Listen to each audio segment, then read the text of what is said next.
dilakukan pencegahan ke luar negeri sejak tanggal 19 Juni 2025 untuk 6 bulan ke depan, ya, sejak tanggal ditetapkan. Dan tentu pencegahan keluar negeri ini Assalamualaikum warahmatullahi wabarakatuh. Halo teman-teman semua, kita berjumpa kembali di channel Porta Politik.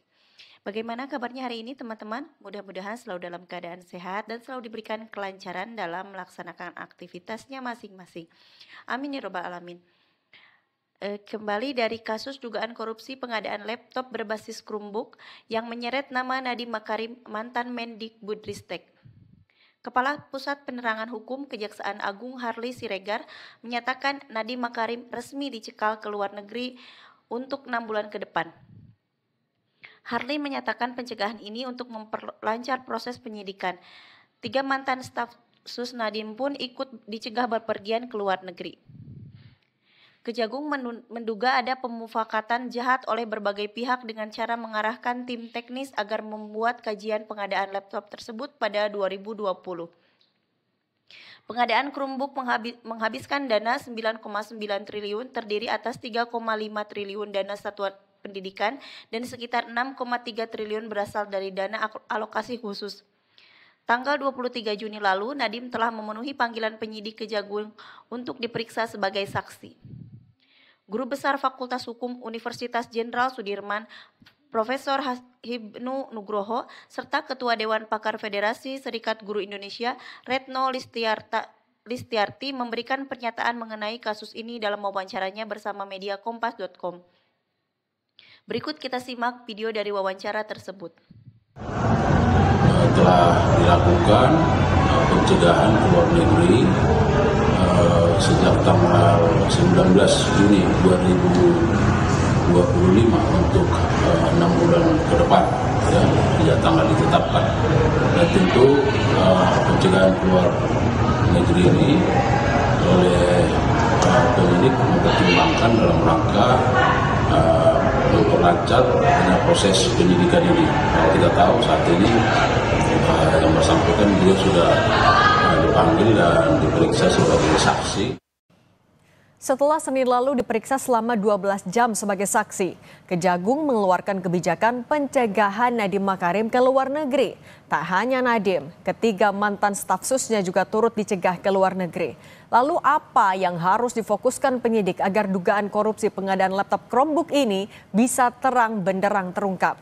Sudah ada Guru Besar Fakultas Hukum Unsud Profesor Hipnu Nugroho dan Ketua Dewan Pakar Federasi Serikat Guru Indonesia Retno Listiarti. Kita juga sebelumnya sudah mengundang tim pengacara Nadiem Makarim namun belum ada respons. Selamat petang Bu Retno, Prof Hipnu. Selamat petang Mbak Sidi, Bu Retno. Saya mau ke Prof Hipnu dulu. Prof Hipnu, kita mundur dulu ke hari Senin ketika salah satu materi yang diperiksa penyidik kepada Nadiem Makarim adalah rapat pengadaan tanggal 9 Mei 2020 yang hasilnya memutuskan memilih laptop Chromebook untuk dibeli. Apa sebenarnya potensi pelanggaran yang bisa digali oleh penyidik dari rapat itu?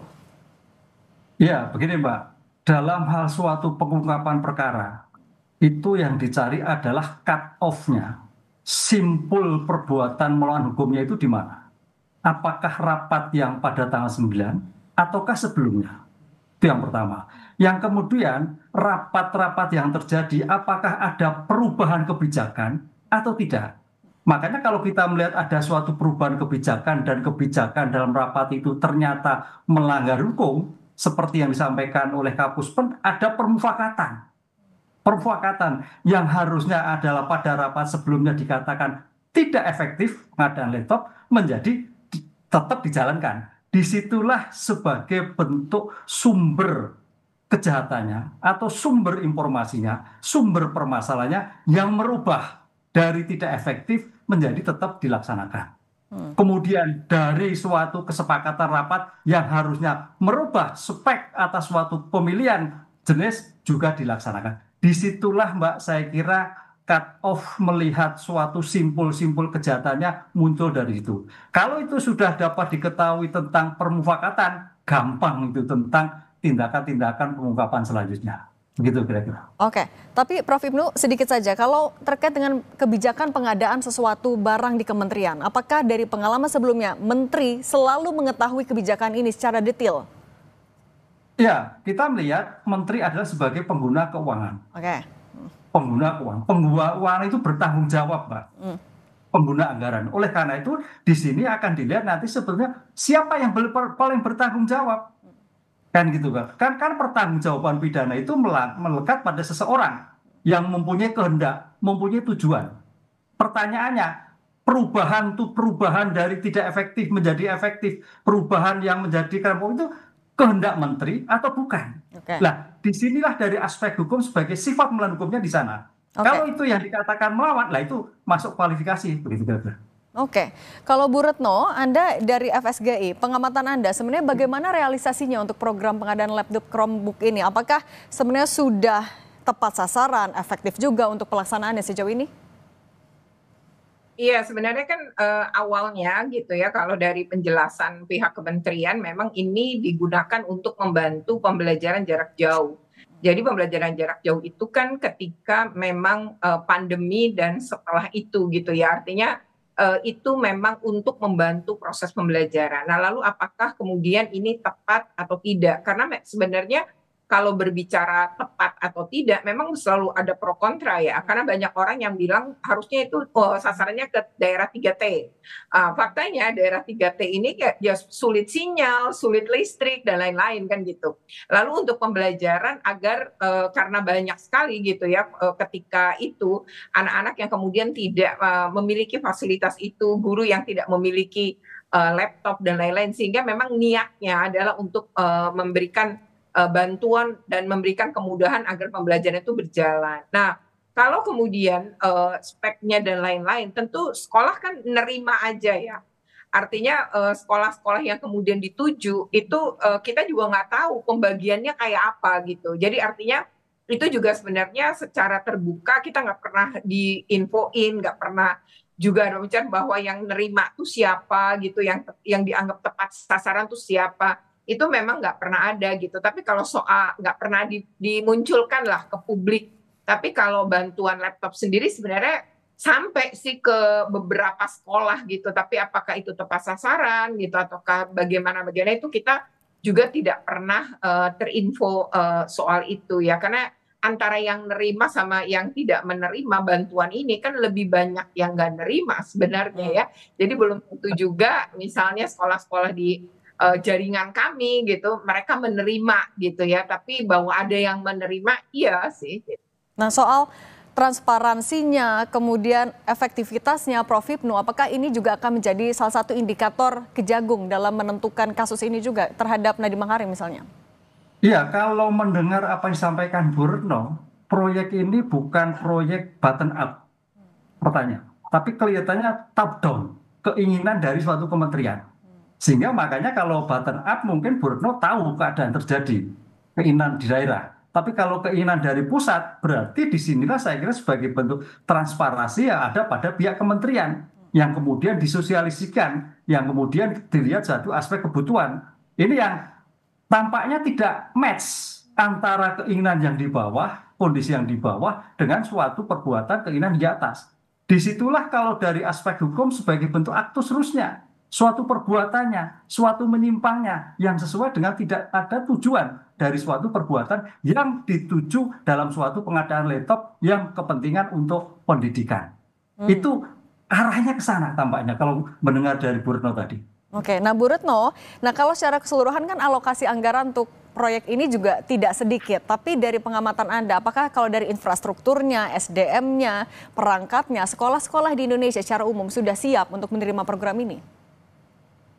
Ya sebenarnya kalau ngelihat pasca pandemi sih ya, jadi waktu pandemi kemudian memang mulai terjadi sih peningkatan kebutuhan itu gitu. Jadi artinya dulu kita tidak mengenal Zoom, Google Meet tuh nggak mengenal gitu. Tapi begitu pandemi kan kita mengenal dan banyak sekali kemudian proses-proses pembelajaran dilakukan dengan cara itu.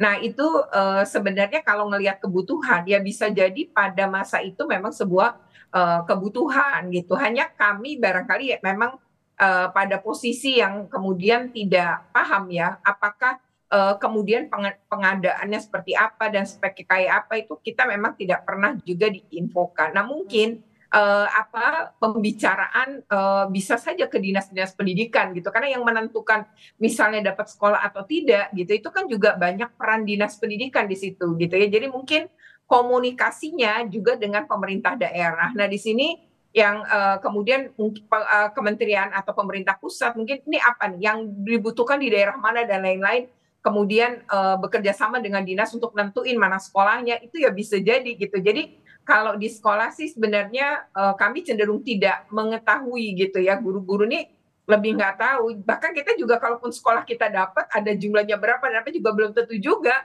diumumkan oleh pihak sekolah ya sebenarnya. Tapi kalau terjadi peminjaman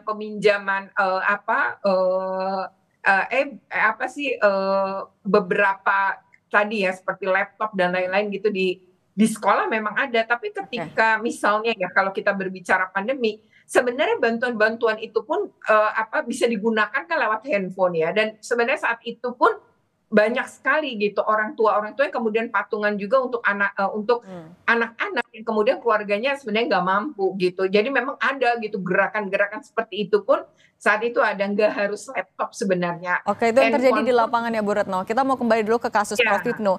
Prof Hipnu, tapi kan yang terbaru Kejagung mencegah Nadiem Makarim ke luar negeri dan membuka kemungkinan akan memanggil kembali. Apa iya hanya karena butuh klarifikasi dan keterangan tambahan atau ada kemungkinan lain Prof Hipnu?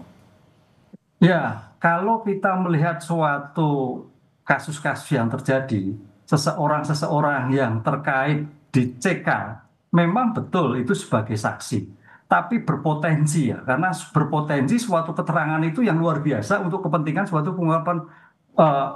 pengungkapan suatu perkara. Oleh karena itu, karena menteri ini kan kebijakannya pada menteri yang ketika itu situasi COVID, menteri yang ketika itu menghadapi situasi yang arah digitalisasi pendidikan itu luar biasa. Jadi suatu keinginan yang menurut saya bagus sekali untuk bagaimana pendidikan. Karena saya sebagai perguruan tinggi waktu itu juga agak sedikit chaos untuk pengajaran. Cuman sekarang pada pelaksanaannya ini, apakah terkontrol, apakah mengetahui, apakah tidak? Disinilah yang saya kira menjadi letaknya sebagai tujuan yang baik, tujuan yang sangat memberikan suatu peningkatan pembelajaran ketika pada waktu itu, tapi ada suatu masalah hukum. Masalahnya apa? Hanya karena bentuk jenis kegiatan yang tidak sesuai dengan speknya, hanya dengan tidak sesuai dengan tujuannya. Karena apa? Kalau kita melihat suatu pengadaan, itu harus melihat dari perencanaannya, dari pelaksananya, dari kontrolnya. Tadi ini pelaksana atau tidak, sesuai atau tidak. Disinilah saya kira yang menjadikan suatu permasalahan hukum yang sekarang disita oleh